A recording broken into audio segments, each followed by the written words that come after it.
नमस्कार। एक बार फिर हमें मौका मिला है कि हम आप लोगों से मिलें। हम कोशिश करते हैं कि हम किसी ऐसे पर्सन के साथ आपसे मिलें जो आपको कुछ ऐसा सिखा दे जो आपको आज तक किसी ने नहीं सिखाया। अगर आप भारतवर्ष की बात करें तो इतनी सारी इंडस्ट्रीज़ काम करती हैं, पर कुछ इंडस्ट्रीज़ ऐसी हैं जिनमें हर कोई काम नहीं कर पाता। और उसमें काम करने का मतलब ये है कि आपके पास एक कुदरती ताकत होनी चाहिए हर चीज़ों को संभालने की। हमारे साथ आज जो गेस्ट हैं, अगर आप गुड़गांव में हैं और अगर आप फर्नीचर इंडस्ट्री में काम करते हैं और ख़ासकर मॉड्यूलर फर्नीचर में, और ख़ासकर उसमें भी अगर आप ऑफिस फर्नीचर की अगर बात करते हैं, तो एक ऐसी शख्सियत हमारे साथ हैं जिनके बारे में आपको पता होना बहुत ही ज़्यादा ज़रूरी है। अगर आप उनके बारे में नहीं जानते हैं तो आप बहुत कुछ मिस कर रहे हैं। तो आज हमारे साथ हैं मिस्टर सुशील सिंघल जी। नमस्कार सुशील जी। नमस्कार सोहन जी, नमस्कार। सुशील सिंघल जी फाउंडर हैं encore modular furniture private limited के, और एक लंबी यात्रा करने के बाद यहाँ पहुँचे हैं। सुशील जी कैसे हैं आप? मैं बहुत अच्छा हूँ जी, धन्यवाद यहाँ बुलाने के लिए। Thank you sir. Sushil ji, मेरे को पता है आपकी यात्रा बहुत लंबी है, और मैं गुड़गांव में जितने भी बड़े प्लेयर से बात करता हूँ, जब वो फर्नीचर के बारे में बात करते हैं, ऑफिस कंसेप्ट के बारे में बात कर रहे हैं, तो आपका जिक्र ज़रूर आता है। सुशील जी, ये यात्रा तक आप पहुँचे कैसे हैं? कब शुरू आपने किया? एनकॉर बनाने का सपना आपके दिमाग में कहाँ से आया और कैसे एनकॉर बन गया इतना बड़ा? एक छोटी सी शुरुआत हुई थी। कॉलेज से जब मैं पास आउट हुआ था तो ये विज़न था कि जो है ना कुछ अपना करेंगे, जॉब नहीं करनी है, अपना करेंगे। तो एक शुरुआत हुई फर्नीचर बिज़नेस की। हम लोगों ने सिर्फ चेयर्स बनाने से शुरू किया 1992 में, और फिर करते करते जो है हम लोग 2001 में हम गुड़गांव शिफ्ट हुए, और यहाँ पर हमने एक बड़ा विज़न देखा। 1999 में कंपनी को प्राइवेट लिमिटेड बनाया, encore modular furniture private limited. पहले इसका नाम encore office systems private limited था, इसको बाद में कन्वर्ट करके एनकॉर मॉड्यूलर फर्नीचर बनाया। और सपना बहुत बड़ा था। एक मिशन क्या था काम करने का कि हमें जो है ना एक क्वालिटी प्रोडक्ट और अफोर्डेबल प्रोडक्ट और राइट टाइमलाइंस के साथ कस्टमर को देना है। मैंने ये महसूस किया उस टाइम पे लगातार मार्केट सर्वे करने के बाद, ड्यूरिंग अपनी MBA के दौरान भी, कि डिलीवरी भी मतलब टाइमलाइंस पे कोई फोकस नहीं था जी। जितने प्रोजेक्ट्स थे इन जनरली काफ़ी डिलेड रहते थे, और क्वालिटी पैरामीटर्स में कोई स्टैंडर्डाइजेशन नहीं था। लोगों को नहीं पता था कस्टमर को क्या मिलने वाला है। तो मुझे लगा कि ये चेंज होना चाहिए, एंड हम लोग हिंदुस्तान में ये सब कर सकते हैं। तो मेरे सतत प्रयास रहा है कि इस इंडस्ट्री को या किसी भी इंडस्ट्री को चलाने के लिए सबसे ज़रूरी चीज़ें होती हैं कि आपका आउटकम, उसका टाइमलाइंस, उसकी क्वालिटी स्टैंडर्ड्स जो है ना मेजरड हो और वो डिफाइंड हो, उन पे अडेयर किया जाए तो इंडस्ट्री चलती है। तो इंडस्ट्री चलता है, बिज़नेस चलता है, और प्रभु की जो है क्या नाम है आशीर्वाद से बहुत ही बढ़िया सर, बहुत ही तो हम यहाँ तक पहुँचे हैं एक बहुत छोटी सी शुरुआत से। अब अच्छा काम कर रहे हैं इंडस्ट्री में। सुशील जी, पता ही है आपके बारे में, तो मुझे लगता है फॉर्चून 500 कंपनीज़ में आप काम करते हैं। सुशील जी, आज जो हम मिले हैं ना, इसमें हम एक अपॉर्चुनिटी लेंगे कि हम यंगस्टर को और एक बिजनेसमैन को और एक पर्सन को खाली आपकी जर्नी से ये सीखने को सिखा पाएँ कि कैसे आगे बढ़ना है।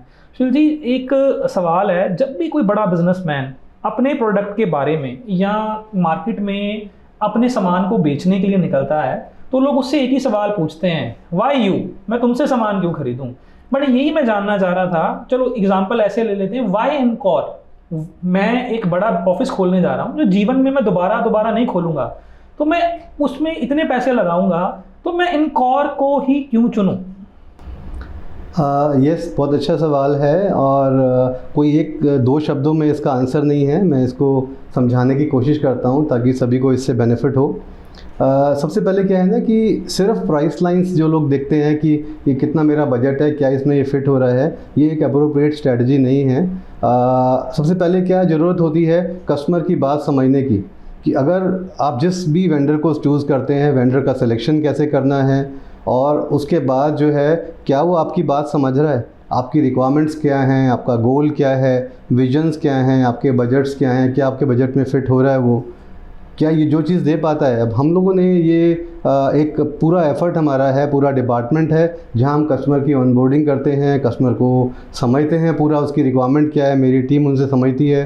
फिर उनको एक प्लेटफॉर्म पे लाया जाता है जहाँ पर इंडस्ट्री की जो नॉमेनक्लेचर है, हम एक चीज़ को एक्स बोलते हैं, कस्टमर कुछ और बोलता है, उसको सेम पैटर्न पे लाना, एक सेम नॉमेनक्लेचर पे लाने के बाद अब उसकी जो है ना रिक्वायरमेंट फ्रीज़ करते हैं, उनकी विजन समझते हैं कि वो क्यों कर रहे हैं, किस लिए कर रहे हैं। कई बार क्या होता है कि कस्टमर बहुत ओवरबोर्ड, बहुत बड़ा जो है ना बनाना चीज़ें चाहते हैं, तो ऑल्दो हमारा नुकसान होता है, लेकिन हम कस्टमर को ये समझाते हैं कि भाई इतना ही मत करो, आपकी रिक्वायरमेंट नहीं है, आप डिज़ाइन में ये चेंज करो, बाद में लगवा लेना। हमें नुकसान होता है, लेकिन customer for us customer is first. तो सबसे पहले क्या है कि कस्टमर की रिक्वायरमेंट फ्रीज़ करना, उसके बाद उसको कस्टमाइजेशन देना। अब हमारे यहाँ क्या है, हिंदुस्तान में जो कंस्ट्रक्शन है, कभी किसी जगह कॉलम आ रहा है, कहीं बीम आ रही है, कहीं साइज़ छोटा है, कहीं पे जो है ना जीना छोटा है, या बहुत तरह की जो चैलेंजेस रहते हैं, तो वो कस्टमाइजेशन जो है हम उसको प्रोवाइड करते हैं कि टेबल छोटा बनना है या बड़ा बनना है, कहीं कॉर्नर है, कुछ चीज़ें हैं, तो customization in terms of materials. कुछ जगह चैलेंजेस हैं कि एक पर्टिकुलर मटेरियल काम नहीं करता है, तो दूसरे material, so choice of materials देना, customization in terms of size देना, साइज़ का, देन कई बार प्राइस के बजट्स रहते हैं, तो प्राइस के साथ में देना, क्वालिटी के अंदर देना, टाइमलाइंस में देना, ये उसको हम दिखाते हैं। इसके बाद उसकी अप्रोप्रिएट ड्राइंग्स बनना, कस्टमर को उससे अप्रूवल लेना, फिर क्लियर कम्युनिकेशन चैनल्स इस्टेब्लिश करना कस्टमर का और अपनी टीम का, अपने सिस्टम का। देन उसका प्रोजेक्ट मैनेजमेंट में काम करना कि भी वो कितने टाइमलाइंस में कैसे होगा। उसके बाद उनको क्लियर डिलीवरी टाइमलाइंस क्लियर बताना, और क्या क्या एक्सपेक्टेड एंड आफ्टर सर्विस क्या होने वाली है, ये सब बताना, सारी चीज़ें, ताकि कस्टमर को एक क्लियर पिक्चर उसके दिमाग में रहे। सुशील जी, इसका मतलब ये भी है कि आपने इतनी सारी चीज़ें बोली, तो जब सिस्टम अपनी जगह पे सेट हैं तो सारी चीज़ें परफेक्ट चलती हैं। कहने का मतलब है कि आपने पिछले इतने लंबे दौरान में वो सारी चीज़ें सेट कर ली हैं ताकि आप सारे प्रोजेक्ट को टाइम पर डिलीवर कर पाएँ। कस्टमर आपको चुने क्योंकि उसको ये सारी सुविधाएं मिलेंगी। आप अपने बारे में खाली नहीं सोचते, आप ये भी सोचते हैं कि सारी चीज़ें परफेक्ट तरीके से आउटपुट में कर रहा है। सर, आज का जो ज़माना है वो थोड़ा सा, हर कोई चाहता है उसे बहुत सारा काम मिल जाए, बहुत सारे प्रोजेक्ट, हर किसी के एम्बिशंस होते हैं, इसमें कोई बुरी बात नहीं है। पर यंगस्टर और नई कंपनियां जो बाज़ार में आजकल स्टार्टअप के फॉर्म में आती हैं, वो काम एक्वायर करने के चक्कर में मल्टीपल प्रोजेक्ट्स उठा लेती हैं। ऐसे यंगस्टर को आप क्या राय देंगे? एग्जाम्पल के तौर पे हम यही मान लेते हैं, इनकॉर मैं जानता हूँ मल्टीपल प्रोजेक्ट्स हैंडल करता है, एक टाइम पे आपकी कंपनी में बहुत सारे कंपनियों के काम चल रहे होते हैं, तो ये कैसे पॉसिबल है कि कोई यंगस्टर अगर अपना काम शुरू करे, कैसे मल्टीपल प्रोजेक्ट को साथ साथ चलाए? चलो आप यही बताइए, इनकॉर के केस में आप मल्टीपल प्रोजेक्ट्स को कैसे हैंडल कर लेते हैं और किसी की कोई कंप्लेंट भी नहीं आती, सब टाइम पर डिलीवर हो रहे हैं, कैसे पॉसिबल है सर? देखिए, बहुत ज़्यादा हार्डवर्क, डेडिकेशन, सिस्टम इंटीग्रेशन इस चीज़ में जाता है। मल्टीपल प्रोजेक्ट्स को लेना, पहले तो एक साथ मल्टीपल प्रोजेक्ट्स को एक्वायर करना, लेना एक सिस्टम है।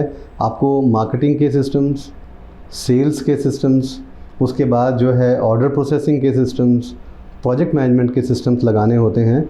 हमारे यहाँ पर जैसे ही एक परचेज़ ऑर्डर आता है क्लाइंट का, तो पेमेंट टर्म्स जो है वो क्लियर की जाती हैं दोबारा बैक एंड से, डिलीवरी शेड्यूल्स क्लियर किए जाते हैं हमारे यहाँ पे क्लाइंट के साथ। उसके बाद जो उसकी डिज़ाइंस हैं, ड्राइंग्स हैं, वो क्लियर की जाती हैं। कोई भी अगर कंपनी मल्टीपल अगर प्रोजेक्ट्स उठाती है, तो उसके लिए क्या ज़रूरी है कि सबसे पहले अपने यहाँ वो देखे कि उसके पास अप्रोप्रिएट मैन पावर है कि नहीं, उसके पास प्रोजेक्ट को हैंडल करने के लिए प्रोजेक्ट मैनेजमेंट सिस्टम है कि नहीं। हम लोगों के पास अप्रोप्रिएट प्रोजेक्ट मैनेजमेंट सिस्टम्स हैं, जहाँ पर हम हर प्रोजेक्ट की प्रोग्रेस को कॉन्टिन्यूसली वॉच करते हैं। करेक्ट। उसके बाद क्या है कि एक इंटरनल कम्युनिकेशन का चैनल बड़ा क्लियर डिफाइन होना होता है कि किस प्रोजेक्ट पे क्या काम होना है, क्या क्या चीज़ें हैं, वो वेरियस मेथड से इंटरनल कम्युनिकेशन बहुत ही ज़रूरी है प्रोजेक्ट को सही टाइम पे कंप्लीट करने के लिए। इसके बाद क्या था, रिसोर्स एलोकेशन। आपको अलग अलग मैन पावर को, रिक्वायर्ड मैन पावर को, रिक्वायर्ड स्किल सेट को एक पर्टिकुलर प्रोजेक्ट के लिए आपको एलोकेट करना होता है। अगर आपकी मैन पावर को, रिसोर्स को ये पता है कि मुझे क्या आपको देना है, मतलब क्या आउटपुट देना है, तो वो सही काम कर पाएगा। इसके बाद क्या है कि आपको अप्रोप्रिएट फंड्स का भी एलोकेशन करना है। आपको उस प्रोजेक्ट के लिए परचेज़ करना है, काम करना है, तो उसके लिए आपको पैसे का भी इंतज़ाम करना है, चीज़ों का। ये सारी चीज़ें एक साथ होनी होती हैं। उसके बाद जो आपकी जो प्रोजेक्ट टीम है, वो टीम कस्टमर्स के लगातार टच में रहे, इसके बाद क्या है, प्रायोरिटी सेटिंग भी होती है कि अगर आपके मल्टीपल साइट चल रहे हैं, कोई साइट कुछ दिन डिले है, कुछ साइट पे जो अर्जेंसी ज़्यादा है, तो वो प्रायोरिटी सेटिंग करना क्लाइंट के साथ और वो बैकएंड टीम में सिस्टम में इंटीग्रेट करना, ताकि वो कम्युनिकेट हो और उसके हिसाब से आपकी प्रोडक्शन लाइंस जो है ना मीट हो जाएं। तो बहुत सारी चीज़ों का ध्यान रखना पड़ता है इन चीज़ों के लिए।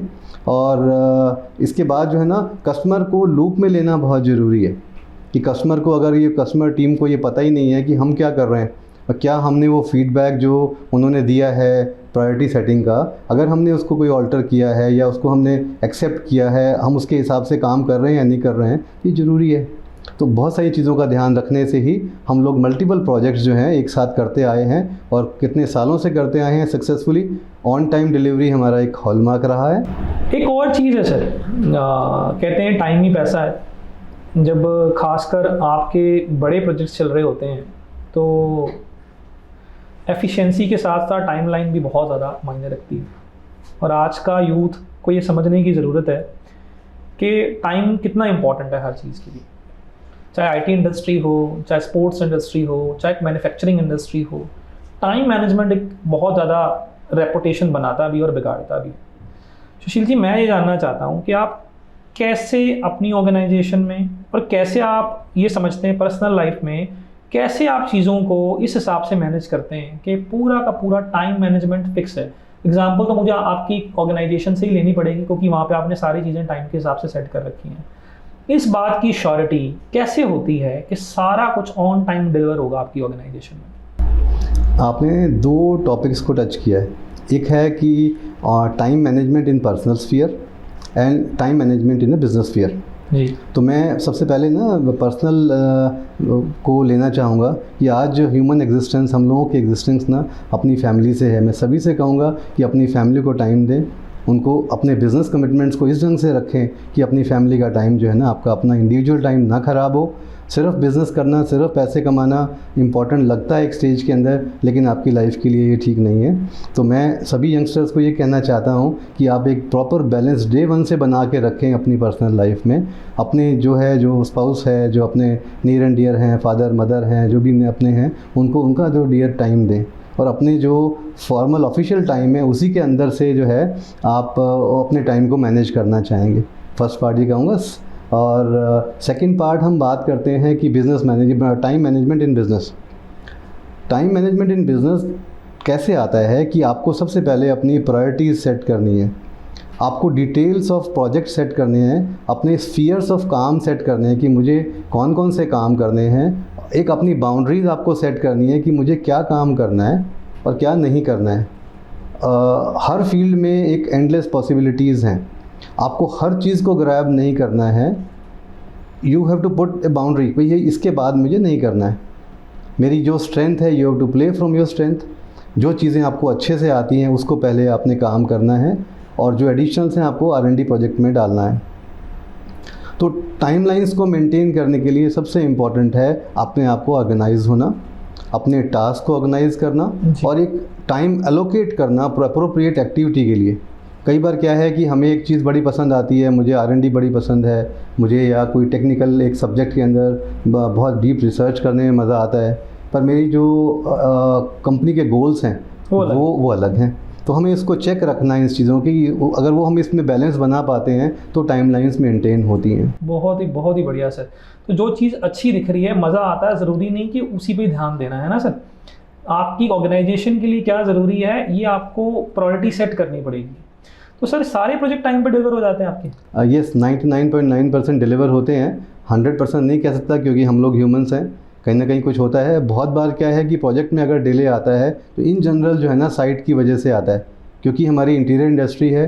इंटीरियर्स में पूरा लेबर इंटेंसिव काम है, मल्टीपल एजेंसीज़ का इन्वॉल्वमेंट है और उनका सबका कंप्लीशन होना, एक नेक्स्ट स्टेज का कंप्लीशन डिपेंड करता है पहली स्टेज के ऊपर। तो कई बार टाइमलाइंस में दिक्कत है, जैसे हमारे यहाँ आजकल इन दिनों में, गर्मियों के दिनों में शॉर्टेज रहती है मैन पावर की, स्किल्ड मैन पावर की, और ऐसे ही त्यौहार हमारे यहाँ बहुत सारे आते हैं, डिसरप्शंस रहते हैं हमारे यहाँ। लेबर फोर्स भी तो आपके यहाँ काम काफ़ी, लेबर फोर्स है, स्किल्ड लेबर फोर्स है, बहुत ज़्यादा मूवमेंट नहीं है क्योंकि स्किल्ड वर्क फोर्स हमारे पास ज़्यादा है और सारा कंप्लीट ऑटोमेशन है, सारा मैकेनाइज्ड काम है, तो बहुत ज़्यादा मेजर ऐसा नहीं होता है हमारे यहाँ पे।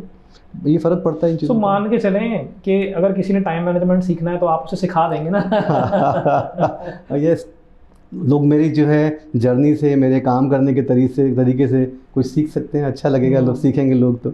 सुशील जी, एनकॉर को क्यों चुनना चाहिए? इसकी कोई एग्जांपल है आपके पास? कोई खास ऐसी कहानी जो आपको याद आती हो कि मैं एनकॉर को उस बंदे ने चुना और उसे समझ में आया कि डिसीजन उसका एकदम ठीक था? है कोई आपके पास ऐसी स्टोरी? ये तो हज़ारों कहानियाँ हैं, रोज़ की कहानी है। अच्छा। हर प्रोजेक्ट में यही कहानी है।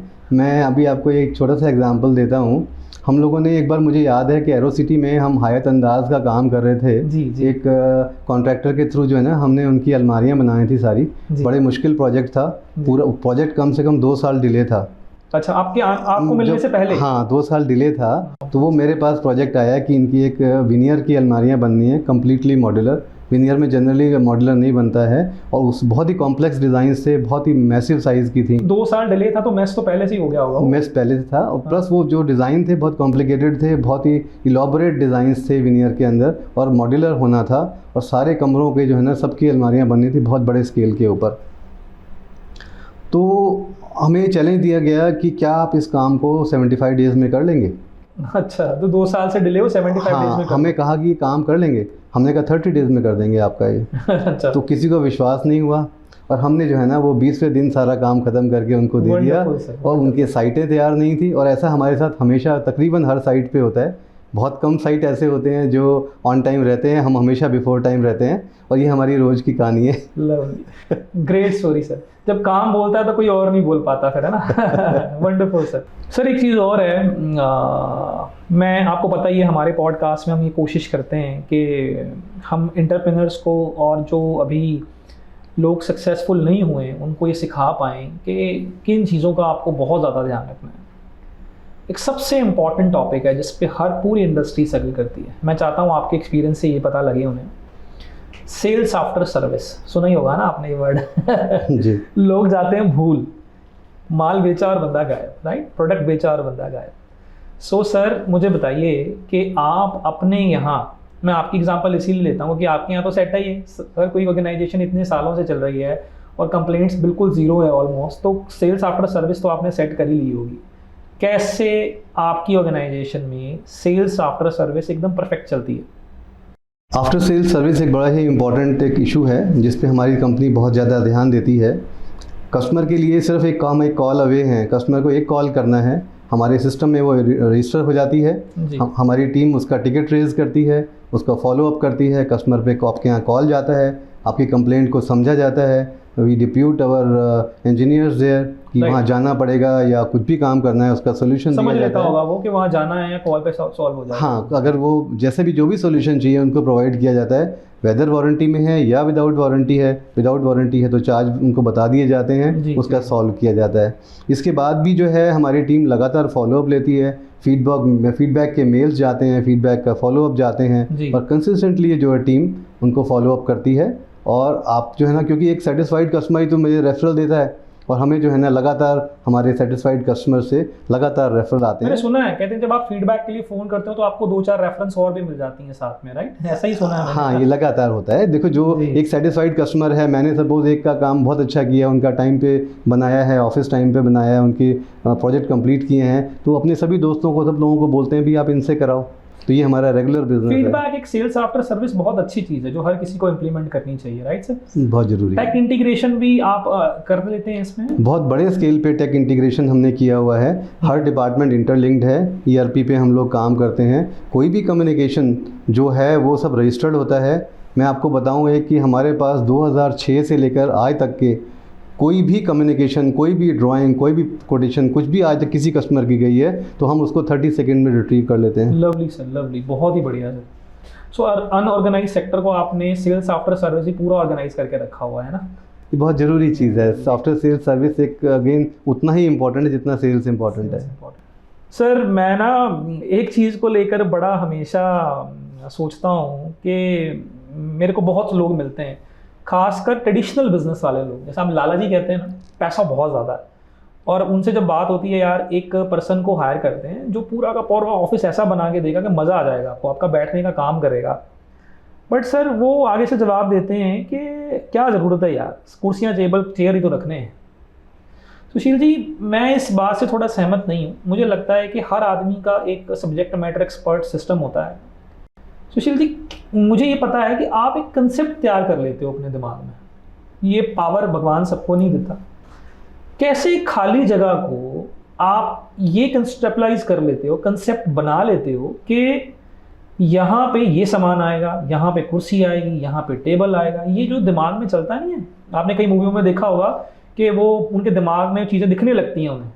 सुशील जी, ये कंसेप्ट आप समझाइए। एक नया जो आर्किटेक्ट बेचारा बच्चा भी पढ़ रहा है, उसे कैसे उसने प्रेरणा लेनी है इस चीज़ से कि वो कैसे इसे विजुअलाइज कर पाए चीज़ों को, कैसे होता है ये सुशील जी?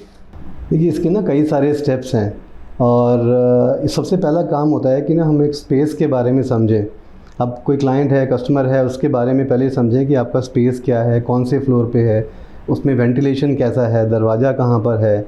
इसके बाद क्या है, उस कंपनी का गोल्स एंड विजन्स क्या हैं। बहुत ही बढ़िया सर, बहुत उन्होंने सोचा क्या है, उस ऑफिस में कितने लोगों ने आना है। अगर किसी ने बैक ऑफिस के लिए इस्तेमाल करना है तो उसको बहुत इलॉबोरेट, बहुत ज़्यादा पैसे नहीं खर्च करके उसको अपने पर्पस को ध्यान में रखना है। पर्पस और गोल बहुत ज़रूरी है, बहुत ज़रूरी है। तो कंपनी का विजन क्या है, गोल्स क्या है, उसके उस विजन्स के हिसाब से हम फर्स्ट स्टेप लेते हैं। दूसरी बात क्या होता है कि जो कंपनी के प्रमोटर्स हैं, जो जिसने भी काम कराना है, उनका अपना एक विज़न है, उन्होंने क्या सपना देखा है, उसके लिए कि हम उनको प्रमोट करते हैं कि आप ना एक कोई भी एक ऐसा थीम आप देखो, चाहे आप किसी भी मीडियम पे, सोशल मीडिया पे, कहीं भी एक आप थीम देखो, 1 2 3 4, किसी में कुछ अच्छा लगता है, किसी में कुछ अच्छा लगता है। इससे क्या होता है कि हमारी टीम को ये सोचने में, समझने में ये लगता है कि कस्टमर का विज़न क्या है, वो चाहते क्या हैं, उसके अप्रोप्रिएट मटेरियल, उसके आसपास इर्द गिर्द जो चीज़ें बना करके हम उनको दे पाएँ। इसका एक कॉन्सेप्ट क्या है कि कुछ भी हम इसको कंसेप्टलाइज करने के लिए सबसे पहले क्या होता है कि आप एरिया को जोन्स में बांटते हैं कि हम जोन्स के हिसाब से, चाहे वास्तु के हिसाब से डालना है, चाहे फंक्शनैलिटी के हिसाब से डालना है, हम जोनिंग करते हैं सबसे पहले। जोनिंग करने के बाद कि ये मेरा कॉन्फ्रेंस का जोन है, ये मेरा सर, ये वास्तु वाला एंगल भी होता है आपके ऑफिस में? देखिए, ये तो एक बेसिक इंग्रेडिएंट है, ऐसा नहीं कि उससे कोई कमर्शियली कुछ चार्ज करते हैं, कुछ भी करते हैं, पर ये हमारी एंशिएंट हिंदुस्तानी एक साइंस है, सभ्यता है हमारी, और ये इनग्रेन्ड रहती है हर चीज़ के अंदर। तो कस्टमर टेंशन में ना रहे कि वास्तु के हिसाब से, हाँ, वास्तु कंप्लाइंट है, वो कंप्लाइंट होता है। अच्छा। बन सकती है चीज़ें और उसमें कोई दिक्कत नहीं आती है। हमारा कस्टमर का हित जो है ना, सबसे पहले इंपॉर्टेंट है। कस्टमर प्रोग्रेस करेगा, अगले ऑफिस नए खोलेगा, नई बिल्डिंग बनाएगा, नए काम करेगा, फिर याद करेगा। बिल्कुल सही। तो कस्टमर को आगे बढ़ाना हमारा फर्ज रहता है। आप कह रहे थे कि वास्तु के बाद फिर और कौन सा एंगल एक्सप्लोर किया जाता है? देखिए, वास्तु के बाद क्या है ना, उसके बाद उसकी ना फंक्शनैलिटी देखते हैं कि अब हमने उसके अंदर हम क्या काम करते हैं कि उसमें जो हमारे कॉमन एरियाज़ हैं उसको रिड्यूस करना है, ताकि हम एरिया को रिड्यूस करना है। मतलब रिड्यूस क्यों करना है? फंक्शनलिटी में क्या है कि अगर आपका चारों तरफ सिर्फ चलने का पाथ ही रह जाएगा तो आपका इफेक्टिव बैठने की, यूज़ करने की जगह कम हो जाएगी। तो उसको इस ढंग से डिज़ाइन करना कि हमारे कॉमन एरियाज़ ऑप्टिमाइज्ड रहें और हमें बैठने की, यूज़ करने की जगह ज़्यादा मिले। जैसे अगर मैंने किया कि अगर मैं एक टेबल सेंटर में लगाता हूँ तो उसके दोनों तरफ से मुझे जगह चाहिए।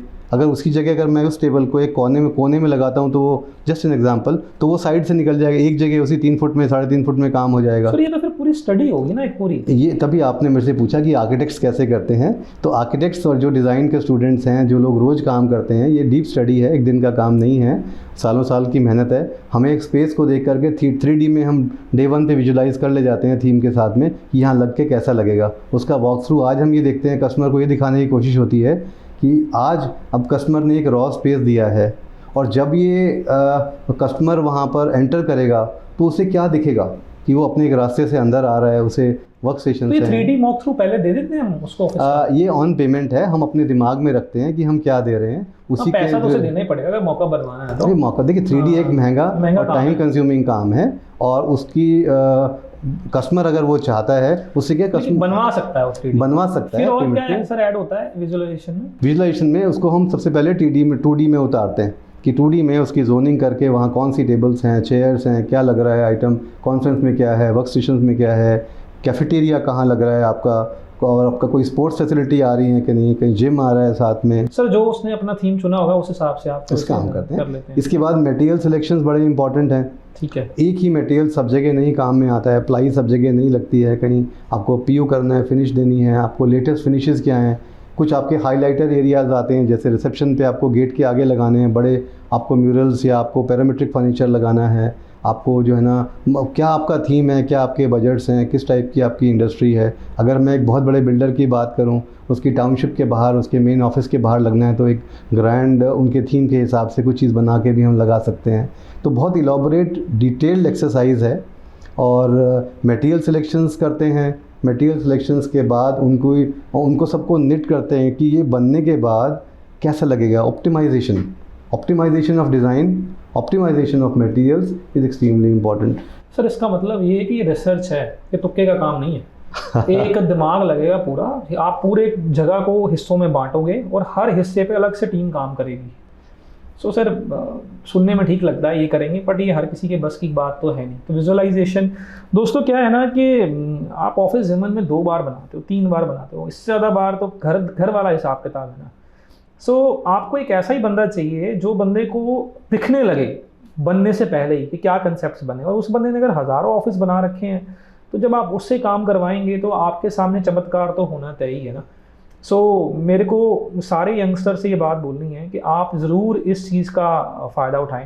सुशील जी मुझे 5 ऐसी चीज़ बताइए जल्दी, अगर बिज़नेस में सक्सेसफुल होना है तो कौन सी 5 ऐसी चीज़ें हैं जिसका एक जो बच्चा अभी कॉलेज से बाहर निकला है और वो अपनी ज़िंदगी में अपनी पहली कमर्शियल काम करने जा रहा है, उसे ऐसी 5 चीज़ों का क्या ध्यान रखना है जो कि उसके लिए मस्ट है?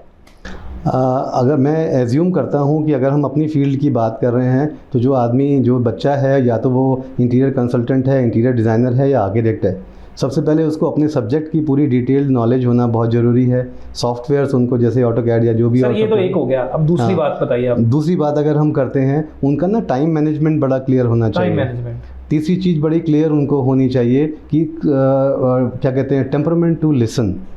लिसनिंग पावर बहुत, लिसनिंग पावर, क्योंकि लिसन कर कस्टमर क्या कहना चाहता है उसको समझ करके उसको पेपर पे उतारना, ज़्यादा जल्दी जवाब देने की ना हो करके सुनने की शक्ति ज़्यादा बढ़ानी चाहिए। और उसके बाद क्या है कि आपका टेक्निकल रेलेवेंट एक्सपीरियंस। 4th चीज़ टेक्निकल रेलेवेंट एक्सपीरियंस होना चाहिए। उसको होना चाहिए। सर अगर एक्सपीरियंस नहीं है तो किसी के साथ काम करें, सीखें, क्योंकि प्रोजेक्ट ना बड़े कॉस्टली होते हैं, बड़ा महंगा चीज़ें हैं। हम अपने एक्सपीरियंस के लिए किसी का कस्टमर का जो है ना ऑफिस या जो है पूरा प्रोजेक्ट ख़राब नहीं कर सकते। तो किसी जो है सीनियर की असिस्टेंस लें, उनके साथ काम करें, उनकी जो नुआंसेस ऑफ बिज़नेस हैं वो सीखें। सीखने के बाद क्या एक चीज़ का टाइम है। अगर मान लो एक ऑफ़िस आपका 3 महीने में पूरा होना है, अगर मान लो 50,000 फुट का ऑफ़िस है, 3 महीने उसके अंदर लग रहे हैं, 3.5 महीने लग रहे हैं, तो वो 1 महीने में नहीं हो सकता। सिमिलरली अगर वो स्ट्रेच हो जाता है जो है 6 महीने, 7 महीने, 8 महीने, तो सारी टाइमलाइंस ख़राब हो जाती हैं। सारा। 5वां sir, consistency, discipline. Consistency and discipline बहुत ही इंपॉर्टेंट है। हमें टाइम पे, अगर मान लो टाइम पे हम साइट पे नहीं जाएंगे या हमारी लेबर नहीं जाएगी, डिसिप्लिन मुझे लगता है पर्सनल में भी ज़रूरी है। और हर एरिया में डिसिप्लिन बहुत ज़रूरी है, हर एक के लिए ज़रूरी है। यंगस्टर सुन लीजिए, ये 5 चीज़ें कर लेंगे तो खेल बदल ही जाएगा आपका। सुशील जी एक सवाल ऐसा है कि ये बड़ा ही रेलेवेंट है। मैं समझता हूँ कि आप अपने लाइन के सब्जेक्ट मैटर एक्सपर्ट हैं और आपकी कंपनी भी बहुत काम करती है, पर कई बार ज़रूरी नहीं कि मैं आप ही से सामान खरीदूँगा, मैं कहीं और बैठा हूँ। आपको पता है हमारे व्यूवर्स तो दुनिया के हर कोने में।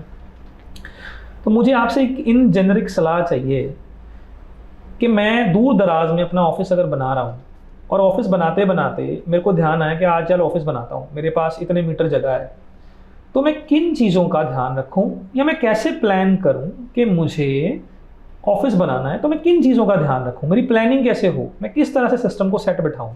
इसका जवाब मैं आपको बहुत ही सिंपल तरीके से स्टेप बाय स्टेप देता हूँ। जी सर। सबसे पहले अगर आपके पास और कोई भी नहीं है तो आप एक पेन और पेपर लें और एक सिंपल फीते से अपना एरिया नाप लें। ये मैं छोटे ऑफिस की बात कर रहा हूँ। कहाँ पर दरवाज़ा है, कहाँ खिड़की है, कितनी लंबाई है, कितनी चौड़ाई है, तो इससे आपको 1 स्क्वायर फीट एरिया मिल जाएगा।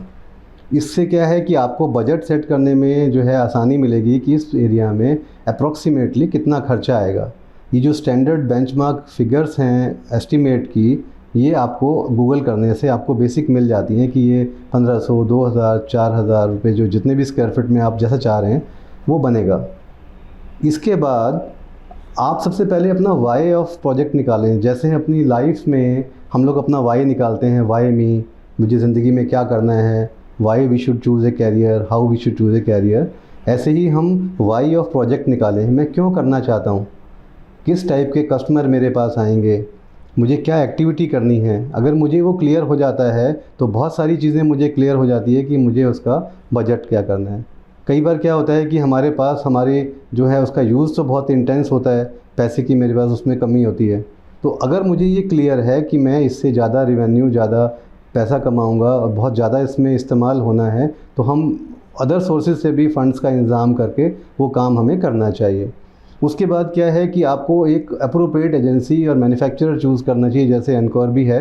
कहीं भी आप बैठे हैं, अगर नहीं कर सकते तो मैं खुद ही कर रहा हूँ, तो आप खुद कर रहे हैं तो आपको ना ये सबसे पहले जो आदमी आपका काम करेगा वो एज ए पार्टनर, आपका बिजनेस पार्टनर है। आपको उसको ये समझना है कि जो काम कर रहा है उसकी फ़िलॉसफी क्या है, उसकी स्ट्रेंथ क्या है, वो क्या सोचते हैं अपने बिज़नेस के बारे में। कुछ लोग ऐसे हैं जो बहुत सीरियस हैं, अच्छा काम करते हैं। मैन पावर की बात कर रहे मैं मैन पावर की बात कर रहा हूँ कि जो सपोज़ आपने किसी कॉन्ट्रैक्टर को हायर किया, आपने किसी आर्किटेक्ट को हायर किया डिज़ाइन करने के लिए, या आप ये सोचते हैं कि मैं खुद कर सकता हूँ, मैंने पहले किया है, कैपेबिलिटी है मेरे पास, तो जो आप वर्कफोर्स आप हायर करेंगे, आप एक सुपरवाइज़र हायर करेंगे देखने के लिए, या जैसा भी सिचुएशन साइट पर है, तो आप उसको उससे बातचीत ज़रूर करें, उसको समझें कि उसने जो पुराने प्रोजेक्ट्स किए हैं उसमें कितने ऑन टाइम किए हैं, कितनों में कंप्लेंट्स आई हैं, कितनों में कंप्लेंट्स नहीं आई हैं। तो चूज़ वो लोग करें जो अपने टाइम में पक्का है, अपने टाइम के लिए काम डिलीवर कर पाते हैं और कम से कम कंप्लेंट में कर पाते हैं। जनरली वो कॉन्ट्रैक्टर जिन्हें इस लाइन का एक्सपीरियंस है, जिन लोगों ने ये देखा है कि ख़राब वर्कमैनशिप से, ख़राब डिज़ाइन से तकलीफ़ें आती हैं, वो गुजर चुके हैं, तो वो अच्छा डिज़ाइन बना के काम करेंगे। उनकी टेम्परामेंट है अच्छा काम करने का, उन लोगों को चूज़ करें। इसके बाद है सही मटेरियल्स का चुनाव करना, कि आपको ये ज़रूरी नहीं है कि हमने ये सुन लिया कि भाई हमें प्लाई लगानी है तो हर चीज़ में प्लाई लगानी है, लेमिनेट लगाना है तो लेमिनेट लगाना है। कॉस्ट इफ़ेक्टिव बहुत अच्छे लेटेस्ट मटेरियल्स मार्केट में हैं जो आपका जल्दी कंप्लीशन होगा, सुंदर रहेंगे, लॉन्ग टर्म चलेंगे। जैसे दीमक की एक समस्या रहती है सब जगह, तो आप जैसे इंजीनियर्ड बोर्ड्स का इस्तेमाल एक्सटेंसिवली होता है, आप उसका चयन कर सकते हैं। मेटल के साथ में हम काफ़ी काम करते हैं, लोगों को करना चाहिए, और सस्ता भी पड़ता है, बहुत लंबी उनकी लाइफ रहती है। इसके बाद एक बड़ा इम्पॉर्टेंट चीज़ है कि क्या आपके पास काम कराने की जगह है, क्या आपका एग्जिस्टिंग सेटअप उससे डिस्टर्ब तो नहीं हो रहा है। अगर आपने अपने साइट पे काम कराया और वहाँ पे बाकी सब ऐसी व्यवस्था नहीं है, तो आप ऐसा वेंडर चूज़ करें जिसकी अपनी फैक्ट्री हो, आपके कहने आपके डिज़ाइन से बना के ला के वहाँ फिट कर दे, मिनिमम इनकन्वीनियंस के साथ में। तो हर सिचुएशन अलग है, हर कस्टमर अलग है, अपने ऑप्शंस को ध्यान से देखें, उसके बाद इन्फॉर्म्ड डिसीजन लें। सो कहने का मतलब है कि पहले ऑफिस बनाने से पहले दिमाग में ऑफिस बनाएं और पेपर पे बनाएं, फिर आगे बढ़ें कि क्या सिलेक्शन करनी है। Right sir? करेक्ट सर, हम लास्ट पड़ाव पे पहुंच गए अपनी डिस्कशन के, पता ही नहीं चला कि इतना टाइम कैसे बीत गया। सर, मैं बस एक चीज़ आपसे जानना चाहता हूँ, ये मैं अपने हर गेस्ट से पूछता हूँ कि उसका अपना एक्सपीरियंस है, उसकी अपनी जर्नी। आपके हिसाब से सक्सेस का रियल मीनिंग क्या है सर? यह एक बहुत अच्छा सवाल है। सक्सेस का हर एक इंसान के लिए अलग मतलब है।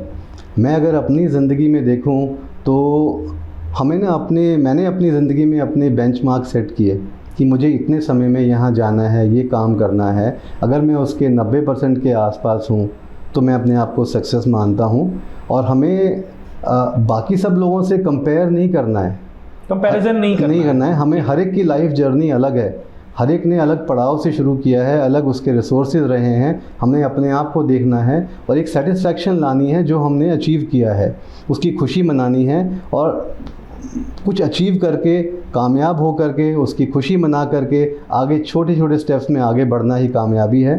कामयाबी ऐसा नहीं कि माउंट एवरेस्ट चढ़ना है तो बेस कैंप से हम एक सिंगल बार में ऊपर चढ़ जाते हैं। बेस कैंप पार किया, फर्स्ट लेवल किया, सेकंड लेवल किया, हर लेवल की खुशी मनाना, ये सक्सेस है, यही ज़िंदगी है। और छोटे छोटे स्टेप को साथ लेके दोस्तों के साथ एंजॉय करना। सर, आपकी बात से लगता है कि सक्सेस कोई डेस्टिनेशन नहीं है, सक्सेस एक जर्नी है वैसे, है ना? सक्सेस इज ए जर्नी, मेरा मानना ये है।